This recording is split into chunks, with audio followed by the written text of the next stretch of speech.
Review copy provided by PlayStation.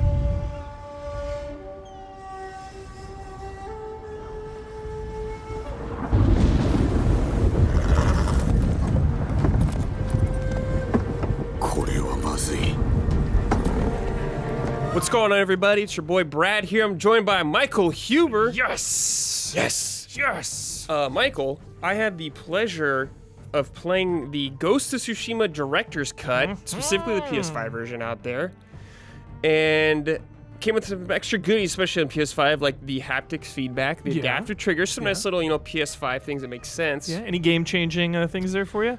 One big thing that you and me definitely had a complaint with, that's only on the PS5 version, is Japanese lip sync now. Yes. We had a big problem with that because we played it Japanese. Yeah, definitely. I played it like, I remember it being a bummer, but there were so many times in the game where it didn't zoom in on somebody speaking. There were so many times when it was when panned you're like out. getting a side quest or something. So I lived with it. But that is a nice, it's very nice nice. little bonus. Very nice. こりゃひどいね。病のようだが、果たして治るのかどうか。何があったの？わからん。見慣れぬ猛虎兵だった。But the biggest thing to take away from this is the Iki Island expansion, a brand new island for you to explore as Jin and go around and kill Mongols and do side quests, all that good stuff. Yeah. So the island, to get to the island, you have to be at least chapter 2. Okay. So you can kind of hop into this pretty early in the game, I guess. Okay. So it's like kind of integrated into... Yeah, so basically it just like, because I was playing my save that I beat the game with already, so 100, whatever, had all the stuff, and it just kind of pops up when you hop in. It's like, hey, you could do this here now in this area. Nice. Here's the quest. You can just go over there and sail on over to that island. Perfect. I had a good time with this, Huber. It's a good DLC. It doesn't, change the game dramatically, which I didn't expect it to, It's just a little add-on content, but just it's more more Ghost of Tsushima, but good stuff. Nice. So it didn't surprise you, and it didn't really take any risks, but it is just good overall? I wouldn't say it takes, like, a risk where I was like, whoa, but it adds a few things where I appreciated. Nice. So one thing that I really liked about this expansion is this island you go to. Yeah. I guess this is a very minor spoiler from the main game. Okay. But a big thing about Jin is his past and the death of his father. Yeah. On this island, this is where Jin's father died. So a lot of it is about Jin kind of dealing with this grief he has. That sounds right up my alley, bro. Yeah. That sounds incredible. Yeah, so like, let's, for example, the first game, well, first of all, there's no foxes this time here. I know you think when your complaints, a little too much, a little too many maybe fox, take out like 15 to 18 foxes. Yeah. Gone this time around. They replaced it with some new stuff, though. One thing is that ties into the past is there's these like banners you can go to, and it gives you a flashback of Jin where he was on that island when he was younger. Excellent. And this campaign that was going on, so you get to learn more about Jin and his family, his clan, all that stuff going on.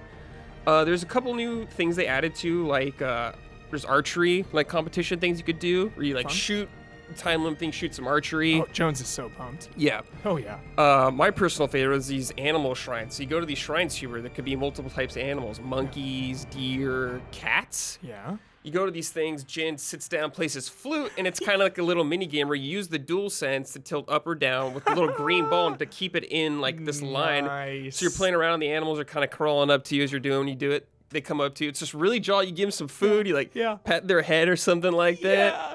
So leaning into animals, it sounds like on this DLC.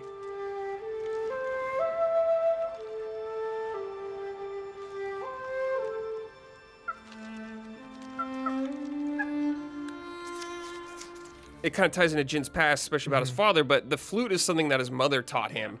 So he often reflects on stuff about his mother when you start busting out the flute, which is really nice. Sick. There's a new villain also this time around called the Eagle. She's like a crazy shaman, dude. Cool. So very early on. So what I like about this villain is, like, I like the villain in the normal game, but this villain is a kind of a constant presence throughout. Nice. Essentially, you get, really early on, you get something where she talks to you a lot throughout the game, when you're wandering. So she's like a constant kind of like you. On your mind kind of thing. Yeah, exactly. Very sweet. Itachi Genjutsu vibe. So nice. I know you're super down with that. Hell yes, dude. Yeah. Say the magic words. Yeah. 家電の霊薬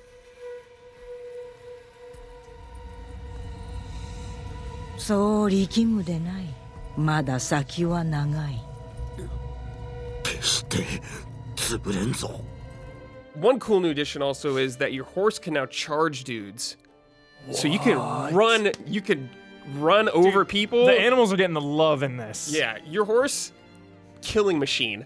Oh my You sit on this thing, you just go, boom, charge through the, like 10 dudes, kill them immediately. It's so good. Holy crap. It's so much fun. That sounds amazing. I wonder if Sucker Punch is going to do some, like, animal DLC or, like, some their next Animal game is DLC? like, yeah. I mean, they did do Sly Cooper, so maybe. Who knows? It's awesome.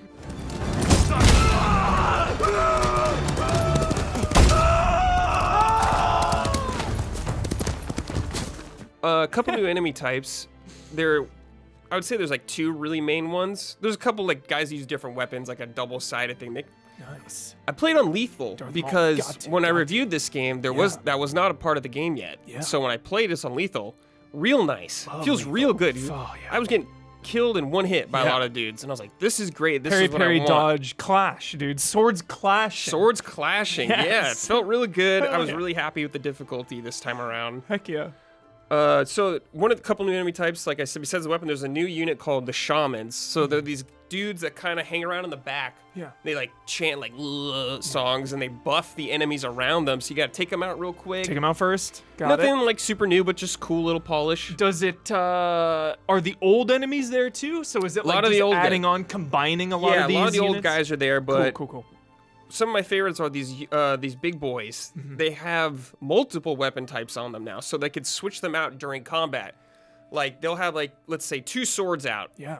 Then they'll just pull out a spear. Whoa. So you got to change like your Change up your- stance or oh, whatever, shit, I how you're love that. how you're gonna go about this situation. That is excellent, dude. But a lot of fun to fight. How big is the The map? Pretty How good big's the size. map? So I remember the old one, it was like 3 zones, Yeah, right, this if is I'm just remembering? one. Boop. So it's like the size of one of those in Yeah, the I main guess game, so. maybe? Yeah, Okay, I haven't looked at okay. the map in a while, but it's a good size. It's big, but not where I was like, this is too big or this is too small. It's a very nice size, and the side objectives are placed or spaced apart nicely too. Where I don't feel like, I know we always make fun of this, but the Assassin's Creed thing where there's like a million question marks really close together. Yeah. Doesn't feel like that at all. Everything's meaningful. Everything feels like pretty meaningful, pretty chill to get to. Nothing like a drag where I'm like, oh, fuck, this sucks kind of thing. Yeah.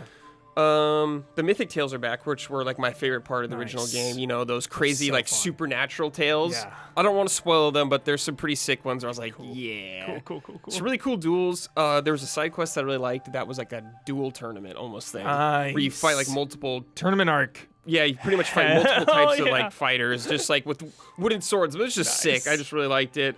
Some pretty cool side quests. Not a ton, Yeah. but this like, I would say to do everything probably takes 10 hours to do Cool. everything. Sounds perfect. So if you just cruise through it, you'll probably get through it in like 7 hours. Yeah. If you're just playing natural, you know, Nice. checking out the things here and there. Some great side quests. I don't want to spoil any of them. Like, in line with the previous game, I'd say. Cool. But there More was of the one same. where I had to like make a choice about 2 people I wanted to save, and Nice. one I saved, the other would die. Shit. I was like, oh, So some high stakes stuff going on. some pretty high stakes stuff. Some, you know, tying in the whole theming is like, you know, you're fighting back the Mongols, so there's gonna be more of that. But definitely diving into Jins Past, which I really appreciated because I thought that was an interesting part of the first game, but it's just nice to get more of it. There's like a new armor set, which is really fun. Cool. It really like, so what you do with this armor set is it takes away your normal like block kind of thing. You can only I've never do used it like anyway. the perfect parries, but it like buffs that up. So if you do like a perfect parry, you can attack like 2 guys real quick. Oh my god. Or you could do like an AoE hit. So it really focuses if you're really into that Yeah. just parrying kind of guy Yes. set. Like increases your parry window. I thought it was really fun. Dude. But so this DLC is the director's cut. PS5 is $30. So if you own this game, so I know you own this in PS4, for you to play to be $30. $30. That's pretty steep. It's pretty steep. Shit. It's good though. I had a good time playing with it. If you have it on PS4 and you want to play the PS4 version, also the DLC, it's $20. So you got that PS5 tax. PS5 tax. Jeez. But it's like the High haptics, production the values. haptics, Yeah. the adaptive triggers, the High budge. Yeah, High budget game. the Japanese VO. Yeah. It's a good time. I had a great time playing it. If you liked Ghost of Tsushima, I think you're gonna have a real great time. It does not reinvent the wheel, but it's really solid. Yeah. I'd recommend it. Sick. Yeah. Yeah, 30 does seem a little steep. You know, pricing nowadays, it's all It's all over the weird. place, It's all yeah. over the freaking place. You know, it's all messy. But, you know, Ghost of Tsushima is one of my favorite games of the last couple years. So more DLC. Yeah. Like more content for this game. I mean, I'm in. Yeah, I think the $30 price tag can be a little scary for people. I think it's, personally, I would pay for it. Yeah. It just depends how much you love the game. I you know? do like the game a lot, and I feel like 10 hours is a pretty good length, but that's just my take on it, so it's up to you to decide, I guess. But yeah, great time. Heck yeah. Had a blast playing it. But yeah, that's it for us. Thanks, Brad. See y'all later.